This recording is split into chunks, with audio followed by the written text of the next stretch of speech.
Dans cette vidéo, Hertz Sport vous présente l'adénosine triphosphate, ATP, et les différentes sources d'énergie que sont les composés phosphatés, les glucides, les lipides et les protéines. L'énergie de la contraction musculaire. L'adénosine triphosphate, ATP, est la seule énergie directement utilisable par la cellule musculaire. Le muscle transformateur d'énergie produit du travail mécanique en utilisant l'énergie contenue dans la molécule d'ATP. L'ATP appartient au groupe moléculaire à liaison chimique très riche en énergie.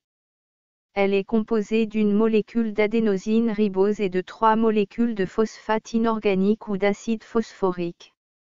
Les sources d'énergie. Les composés phosphatés, ATP-CP, sont les réserves d'adénosine triphosphate et de créatine phosphate disponibles dans le muscle. Ils interviennent surtout dans la phase de démarrage de l'activité musculaire, car ils peuvent fournir immédiatement de l'énergie. Ils assurent l'énergie des exercices de type explosif et de vitesse.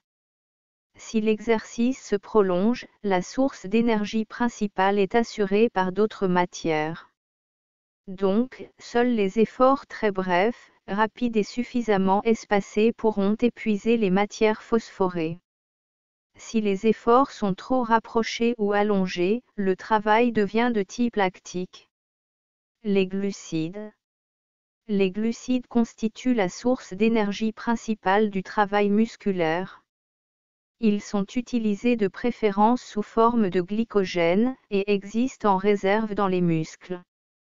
Dès que le travail se prolonge, la majeure partie du glycogène est fournie par les réserves de foie, apportées par la circulation sanguine. La présence de glycogène est permanente dans le sang. Le taux normal de glycémie est d'environ 1 g par litre de sang. Un glucose produit 38 ATP en présence d'oxygène et 2 ATP en absence d'oxygène, tandis que l'acide lactique peut produire 18 ATP en présence d'oxygène. Les lipides. Issus des graisses, les lipides constituent un combustible de choix pour l'organisme, car ils possèdent un haut pouvoir calorique et ils peuvent facilement être stockés. Sous forme d'acides gras, leur quantité est très importante dans l'organisme. Plus économiques que le glycogène, ils sont préférés pour des exercices de longue durée. Un acide gras donne environ 130 ATP en présence d'oxygène. Sans oxygène, il ne peut pas produire de l'énergie. Les protides. Très riches en azote, les protides sont indispensables à la vie cellulaire. L'azote entre dans la composition de la matière vivante et assure à ce titre, soit la croissance, soit la réparation des tissus usés. Ils ont un rôle essentiellement plastique et de construction.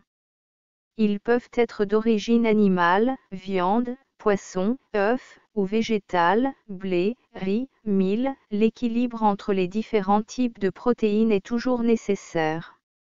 Dans le cas d'une ration alimentaire normale, les protéines ne fournissent pas l'énergie nécessaire à la contraction musculaire. Ils n'interviennent que dans les efforts de très forte intensité et les exercices de force qui détruisent plus particulièrement les protéines musculaires. Des analyses de sang ont montré que la quantité de protéines usées au cours d'un effort musculaire est d'autant plus importante que les contractions atteignent ou dépassent une intensité à 75% des possibilités du muscle, et que la somme des durées de contraction est plus importante. Par conséquent, un travail de force comportera une répétition suffisante d'efforts, comportant des charges au moins égales à 75% des possibilités maximales de l'individu. Ainsi, l'entraînement en développant le muscle fait appel à une quantité importante de protéines. La masse musculaire peut ainsi doubler grâce à l'apport des protéines. Avec le programme de musculation que nous allons vous proposer dans les prochaines vidéos, nous aborderons ici un chapitre réservé aux acides aminés. Sur une vingtaine d'acides aminés, seuls 12 sont fabriqués par l'organisme, les 8 autres peuvent être apportés par l'alimentation. Il existe dans le marché une gamme complète de suppléments alimentaires en acides aminés avec de nombreuses propriétés. Certaines peuvent apporter de l'énergie tout en améliorant la réparation. Il permet de lutter contre l'effet catabolique de l'entraînement lorsque le stock de glycogène s'épuise et que l'organisme est obligé d'utiliser les protéines pour continuer à fournir de l'énergie. D'autres stimulent la synthèse d'hormones de croissance et renforcent le système immunitaire. Ils favorisent la digestion et l'assimilation d'autres protéines. La carnosine est un produit naturel, fabriqué par le corps à partir de 2 acides aminés, l'alanine et l'histidine. C'est un antioxydant qui peut réduire la destruction des protéines et aussi retarder l'accumulation de l'acide lactique. Avec son rôle de réparateur des tissus usés, il est aussi un anti-âge, très efficace. Dans le cadre d'une alimentation équilibrée, les viandes, le poisson, les graines et les noix nous apportent une grande quantité d'acides aminés. Dans la prochaine vidéo, nous vous parlerons de la dégradation de l'ATP et les différents métabolismes de resynthèse. Pour ne pas rater les prochaines vidéos sur Hertz Sport, cliquez sur s'abonner et activez la cloche de notification.